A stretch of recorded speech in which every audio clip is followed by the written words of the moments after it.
সুপ্রিয় দর্শক, আসসালামু আলাইকুম। আজকের ভিডিওতে আমরা নবম দশম শ্রেণীর গণিত বিষয়ের অষ্টম অধ্যায় থেকে বৃত্ত সম্পর্কীয় সম্পাদ্য এর 5 নং সম্পাদ্যটি নিয়ে আলোচনা করব। এখানে বলা আছে কোনো নির্দিষ্ট ত্রিভুজের অন্তর্বৃত্ত আঁকতে হবে, অর্থাৎ ত্রিভুজের ভিতরে এমন একটি বৃত্ত আঁকতে হবে যা ত্রিভুজটির 3টি বাহুকে স্পর্শ করে। যেহেতু এখানে বলা আছে কোনো নির্দিষ্ট ত্রিভুজের অন্তর্বৃত্ত আঁকতে হবে, তাহলে আমরা একটি ত্রিভুজ অঙ্কন করে নেই।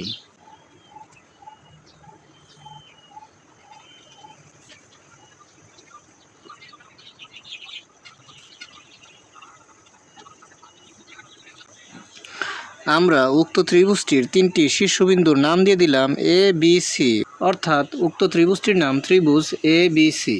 এখন উক্ত ত্রিভুজটির ভিতরে একটি অন্তর্বৃত্ত আঁকতে হবে, অর্থাৎ এমন একটি বৃত্ত আঁকতে হবে যা এ বি বাহু, বিসি বাহু ও এসি বাহুকে স্পর্শ করে। উক্ত ত্রিভুজের ভিতরে অন্তর্বৃত্ত অঙ্কনের জন্য আমরা বি কোণের সমদ্বিখণ্ডক এবং সি কোণের সমদ্বিখণ্ডক অঙ্কন করব। বি কোণের সমদ্বিখণ্ডক অঙ্কন করার জন্য বি বিন্দুতে বসিয়ে এখানে একটি বৃত্তচাপ আঁকতে হবে। সেই বৃত্তচাপটি এ বি ও বিসি বাহুকে যে দুই বিন্দুতে ছেদ করে সেই দুই বিন্দুতে বসিয়ে এই বৃত্তচাপের সমান বা অর্ধেকের চেয়ে বেশি ব্যাসার্ধ নিয়ে একই পাশে দুটি বৃত্তচাপ অঙ্কন করতে হবে। সেই বৃত্তচাপ দ্বয় যে বিন্দু ছেদ করে সেই বিন্দু এবং বি বিন্দু যোগ করলে আমরা বি কোণের সমদ্বিখণ্ডক পেয়ে যাব। একইভাবে সি কোণের সমদ্বিখণ্ডক অঙ্কন করার জন্য সি বিন্দুতে বসিয়ে আমরা এখানে একটি বৃত্তচাপ অঙ্কন করব যা এসি ও বিসি বাহুকে ছেদ করবে। সেই এসি ও বিসি বাহুর ছেদবিন্দুতে বসিয়ে এই বৃত্তচাপের সমান বা অর্ধেকের চেয়ে বেশি ব্যাসার্ধ নিয়ে একই পাশে দুটি বৃত্তচাপ অঙ্কন করব। সেই বৃত্তচাপ যে বিন্দুতে ছেদ করে সেই বিন্দু এবং সি বিন্দু যোগ করে দেব। তাহলে উক্ত রেখাংশটি হবে এই সি কোণের সমদ্বিখণ্ডক। এখানে বি কোণের সমদ্বিখণ্ডক এবং সি কোণের সমদ্বিখণ্ডক দ্বয় যেই বিন্দুতে ছেদ করবে সেই বিন্দুতে বসিয়ে বিসি বাহুর উপর একটি লম্ব অঙ্কন করব। তারপর এই বি কোণ এবং সি কোণের সমদ্বিখণ্ডক দ্বয় যে বিন্দুতে ছেদ করবে সেই বিন্দুতে বসিয়ে এই লম্ব এর সমান ব্যাসার্ধ নিয়ে একটি বৃত্ত অঙ্কন করলেই আমরা উক্ত ত্রিভুজের অন্তর্বৃত্ত পেয়ে যাব। এখন আমরা বি কোণের সমদ্বিখণ্ডক অঙ্কনের জন্য বি বিন্দুতে বসিয়ে একটি বৃত্তচাপ অঙ্কন করি।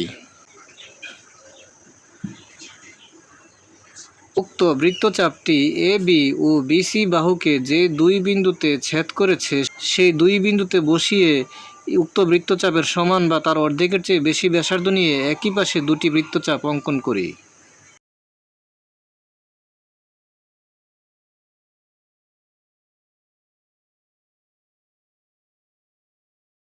এখন বৃত্তচাপ দ্বয় যে বিন্দুতে ছেদ করেছে সেই বিন্দু এবং বি বিন্দু যোগ করে দেই।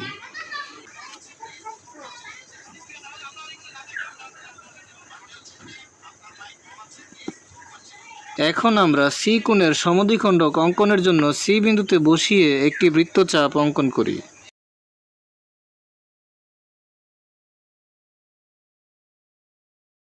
বৃত্তচাপটি এসি ও বিসি বাহুকে যে দুই বিন্দুতে ছেদ করেছে সেই দুই বিন্দুতে বসিয়ে বৃত্তচাপটির সমান বা তার অর্ধেকের চেয়ে বেশি ব্যাসার্ধ নিয়ে একই পাশে আরও দুটি বৃত্তচাপ অঙ্কন করি।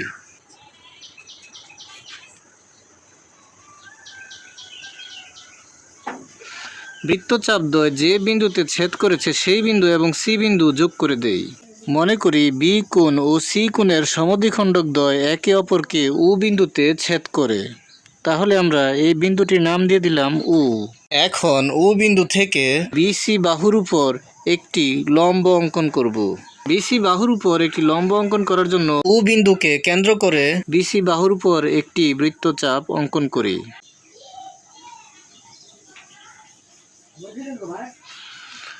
বৃত্তচাপটি বিসি বাহুকে যে দুটি বিন্দুতে ছেদ করে সেই দুই বিন্দুতে বসিয়ে বৃত্তচাপটির সমান ব্যাসার্ধ নিয়ে অথবা অর্ধেকের চেয়ে বেশি ব্যাসার্ধ নিয়ে একই পাশে আরও দুটি বৃত্তচাপ অঙ্কন করি।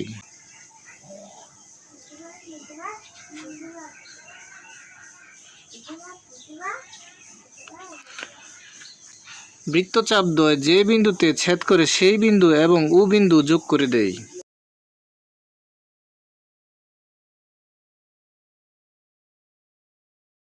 উক্ত রেখাংশটি ত্রিভুজটির বিসি বাহুকে যে বিন্দুতে ছেদ করে সেই বিন্দুর নাম দেই ডি।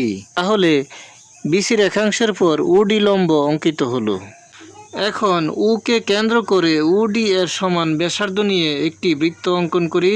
উক্ত বৃত্তটি উক্ত ত্রিভুজের BC ও AC বাহুকে স্পর্শ করলেই আমাদের উক্ত ত্রিভুজের অন্তর্বৃত্ত অঙ্কিত হবে।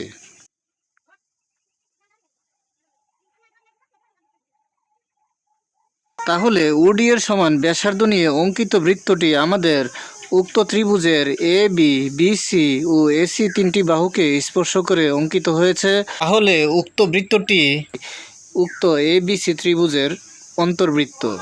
এখন আমরা বিশেষ নির্বাচনে লিখে দিব, মনে করি ABC একটি ত্রিভুজ, এর অন্তর্বৃত্ত আঁকতে হবে, অর্থাৎ এমন একটি বৃত্ত আঁকতে হবে যা ত্রিভুজটির BC, CA ও AB বাহুকে স্পর্শ করে। এখন আমরা যে প্রক্রিয়ায় অঙ্কন করেছি সেই প্রক্রিয়ায় অঙ্কনের বর্ণনাটি লিখে দেব। এখন আমরা লিখে দেব কোণ ABC ও কোণ ACB এর সমদ্বিখণ্ডক যথাক্রমে BL ও CM আঁকি। মনে করি তারা পরস্পরকে O বিন্দুতে ছেদ করে। তাহলে আমরা অঙ্কনে লিখে দিলাম কোণ ABC ও কোণ ACB এর সমদ্বিখণ্ডক যথাক্রমে BL ও CM আঁকি। মনে করি তারা O বিন্দুতে ছেদ করে। O থেকে BC এর উপর OD লম্ব আঁকি। মনে করি তা BC কে D বিন্দুতে ছেদ করে। O থেকে BC এর উপর OD লম্ব আঁকি এবং মনে করি তা BC কে D বিন্দুতে ছেদ করে। কে কেন্দ্র করে OD এর সমান ব্যাসার্ধ নিয়ে একটি বৃত্ত আঁকি। তাহলে এই বৃত্তটি উক্ত ত্রিভুজের অন্তর্বৃত্ত। এখন আমরা লিখে দেই কে কেন্দ্র করে OD এর সমান ব্যাসার্ধ নিয়ে একটি বৃত্ত আঁকি। তাহলে এই বৃত্তটি নির্ণেয় অন্তর্বৃত্ত। আজকের মতো এখানেই শেষ করছি। ভিডিওটি ভালো লাগলে লাইক, কমেন্ট ও শেয়ার করে দিবেন এবং চ্যানেলটি সাবস্ক্রাইব করে পাশে থাকার অনুরোধ জানিয়ে সকলের সুস্বাস্থ্য কামনা করে এখানেই শেষ করছি। আসসালামু আলাইকুম।